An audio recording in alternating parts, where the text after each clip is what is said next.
किलोमीटरचं अंतर कापून या ठिकाणी हा पायी लॉंग मार्च शौर्यस्तंभ कोरेगाव भीमा या ठिकाणी पोहोचलेला आहे। कारण ज्या वेळेस जसा जसा स्तंभ जवळ येत होता तशी तशी जे चालणारे जे कार्यकर्ते होते त्यांच्यामध्ये अतिशय बेभान उत्साह आणि बेभान ऊर्जा त्यांच्यामध्ये निर्माण झाला होता।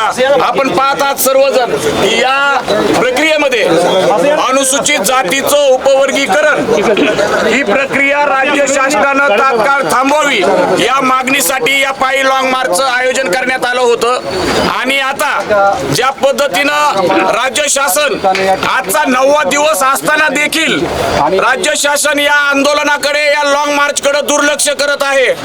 आता उद्या 10वा दिवस उजळणार आहे, त्याच्यामुळे महाराष्ट्र देखील पाहणार आहे उद्यापासून काय युनिक होणार आहे।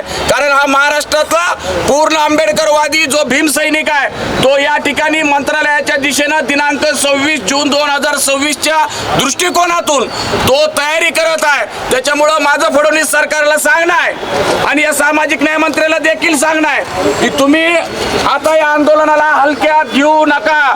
तुम्ही तात्काळ जो अनंत बदरचा अहवाल आहे तो अहवाल तात्काळ सादर करा आणि आरक्षण उपवर्गीकरणाची प्रक्रिया तात्काळ लागू करा। तुमचे मेसेजेस आमच्यापर्यंत पोहोचत आहेत की तुम्ही आम्हाला भेटायला या, परंतु आमचा लॉंग मार्च आहे। या लॉंग मार्चला कोणाचंही नेतृत्व नाही। या लॉंग मार्च मध्ये जो सहभागी आहे तो या लॉंग मार्चचा प्रणेता आहे, तो या लॉंग मार्चचा नेता आहे।